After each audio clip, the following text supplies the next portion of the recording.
আসসালামু আলাইকুম। Dolly's birds YouTube চ্যানেলের পক্ষ থেকে আপনাদের সবাইকে স্বাগতম।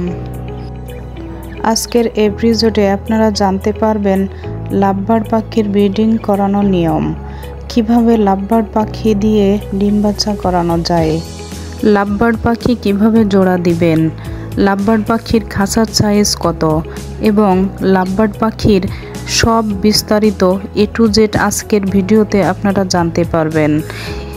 প্রথম থেকে শেষ পর্যন্ত ভিডিওটা অবশ্যই দেখবেন, তাহলে আপনাদের লাভবার্ড পাখি পালতে কোনো ধরনের কোনো সমস্যা হবে না। ডিম বাচ্চা উৎপাদন করতে চাইলে প্রথমেই আপনাদের জানতে হবে লাভবার্ড পাখি কিভাবে জোড়া দিতে হয়। নতুন দুইটা ছেলে ও মেয়ে পাখিকে যদি সরাসরি এক খাঁচার মধ্যে দিয়ে দেন তবে প্রথমের দিকে সমস্যা হতে পারে। অনেক সময় পাখিকে মারামারি করতে দেখা যায়। এজন্য পাখি জোড়া দেওয়ার সবচাইতে ভালো নিয়ম হচ্ছে দুইটা পাখিকে আলাদা আলাদা খাঁচায় রাখা। প্রথমে আপনি যে খাঁচার মধ্যে পাখিকে ব্রিডিং করাবেন বা করাতে চাচ্ছেন সেই খাঁচার মধ্যে ছেলে পাখিটাকে দিয়ে রাখুন। এরপর পাশের আরেকটা খাঁচায় মেয়ে পাখিকে দিয়ে রাখুন। এভাবেই পাশাপাশি খাঁচায় দুইটা পাখিকে অন্তত আপনার 15 থেকে 20 দিন রেখে দেন। এই পদ্ধতিতে কিন্তু আপনি খুব সহজেই পাখির জোড়াটা দিতে পারবেন। আবার আপনি যদি কলোনিতে ব্রিডিং করাতে চান তবে কিন্তু নিয়ম আলাদা করতে হবে। কলোনিতে হঠাৎ একটা পাখি বা নতুন একটা পাখি এনে ছেড়ে দিলে সেই পাখিকে কিন্তু অন্য পাখিরা কামড়ায় বা মেরে ফেলতে পারে। এই জন্য কখনোই একটা পাখি এনে কলোনিতে ছেড়ে দেওয়া যাবে না। তবে লাভবার্ড পাখির জোড়া দেওয়ার ক্ষেত্রে লাভবার্ডের 1 বছর বয়স হয়েছে কিনা সেটা নিশ্চিত হতে হবে। এর থেকে কম বয়সী পাখিকে দিয়ে ব্রিডিং করানো যাবে না। আবার আরেকটা পাখি যদি আরেকটা পাখির থেকে বয়সও বড় হয় তাহলে কিন্তু ব্রিডিংয়ের ক্ষেত্রে তেমন কোনো সমস্যা নেই। আর খেয়াল রাখবেন যেন একই মা বাবার দুইটা বাচ্চা জোড়া দেওয়া যেন না হয়। আর একটা গুরুত্বপূর্ণ বিষয়, লাভবার্ড পাখিকে দিয়ে কখনোই ক্রস ব্রিডিং করাবেন না।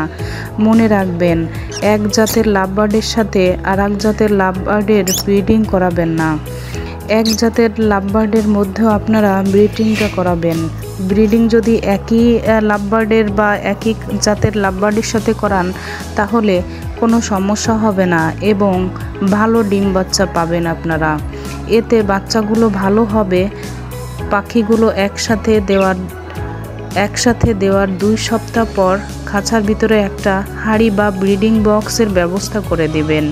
লাভবার্ড পাখির জন্য কিন্তু মাঝারি সাইজের হাঁড়ি বা ব্যবহার করতে পারেন এবং মোটামুটি ভিতরে 12 ইঞ্চি থেকে সাইজ হতে হবে। তাহলে আপনাদের লাভবার্ড পাখির ডিম পাড়া বা ব্রিডিং করতে কোনো ধরনের সমস্যা হবে না। তার মানে আপনার পাখির জন্য যেই ব্রিডিং বক্স অথবা হাঁড়ি কিনবেন সেইটা যেন অবশ্যই 12 ইঞ্চি সাইজের হবে। বেশি ছোট হাঁড়ি দিলে পাখি বাচ্চাদের ঠিকভাবে খাওয়াতে পারে না এবং গাদাগাদি হয়ে পাখির বাচ্চা মারা যাওয়ার সম্ভাবনা থাকে। হাঁড়িটা অতিরিক্ত নড়াচড়া যেন না হয়। এজন্যই লাভবার্ড পাখির জন্য 12 ইঞ্চি ব্রিডিং বক্স ব্যবহার করবেন। তবে ব্রিডিং বক্সের মধ্যেও যে ছিদ্রটা থাকবে সেটা 3 ইঞ্চি সাইজের হলে সবচাইতে ভালো হয়। লাভবার্ড পাখির জন্য যে বড় সাইজের ব্রিডিং বক্স দিতে হয় তেমনি খাঁচাও বড় দিতে হবে। সর্বনিম্ন 24 ইঞ্চি বাই 24 ইঞ্চি বাই 18 সাইজের খাঁচা ব্যবহার করতে হবে। এর থেকে বড় সাইজের খাঁচা ব্যবহার করতে পারলে বেশি ভালো হয়। এবার আপনাদের বক্সের সেটআপ তো হয়েই গেল, আর কিভাবে আপনারা পাখি জোড়া দিবেন সেটাও কিন্তু হয়ে গেল। এভাবে যদি আপনারা বক্স আর জোড়া দেওয়ার নিয়মটা এভাবেই ফলো করেন, তাহলে আশা করি আপনাদের কোনো ধরনের সমস্যা হওয়ার কথা না। পাখিকে ব্রিডিং করানোর বিষয়ে এবার আমরা কথা বলবো। পাখিকে ব্রিডিং করানোর পূর্বে আপনারা নিশ্চিত হতে হবে আপনার পাখিগুলো সুস্থ সবল আছে কিনা। সুস্থ সবল যদি না থাকে তাহলে আপনার পাখিকে কিন্তু ব্রিডিংয়ে দেওয়া যাবে না। পাখি যদি পুরোপুরি সুস্থ থাকে তাহলে আপনার পাখিকে ব্রিডিংয়ে দিবেন এবং ডিম বাচ্চা করানো যাবে। আপনি লাভবার্ড পাখি খাঁচাতে প্রতিদিন 2 বার করে পানি পরিবর্তন করে দেবেন এবং একবার খাবার চেঞ্জ করে দেবেন।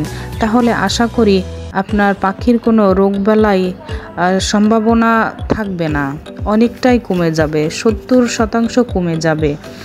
এভাবে যদি আপনি আপনার পাখির খাঁচা পরিষ্কার করেন, শুধুমাত্র এই 2টা কাজ করলেই আপনার পাখিগুলো বেশিরভাগ সময় সুস্থ সবল হয়ে থাকে এবং সুস্থই থাকবে। এছাড়া পাখির পায়খানার ট্রে 2 থেকে 3 দিন পর পর পরিষ্কার করতে হবে, তাহলে কোনো ধরনের রোগ জীবাণু আপনার খাঁচা ট্রেতে থাকতে পারবে না এবং পাখিগুলো সুস্থ থাকবে। পাখির ব্রিডিং কোর্স নিয়ে কথা বলবো। পাখির ব্রিডিং কোর্স করানোর 2টা উপায় রয়েছে, তবে পাখির ব্রিডিং কোর্স করানোর আগে আমি যেটা করে থাকি সেটা আপনাদের সাথে আমি শেয়ার করব। যদি আপনারা পাখির ব্রিডিং কোর্স করাতে চান তাহলে আপনারা ওষুধের দোকান থেকে ব্রিডিং কোর্স পাওয়া যায়, সেটা নিয়ে এসে আপনারা পাখিকে করাতে পারেন এবং কৃমির কোর্সও পাওয়া যায়, সেটা নিয়ে আসতে পারেন। আর যদি সেটা না পারেন তাহলে আপনারা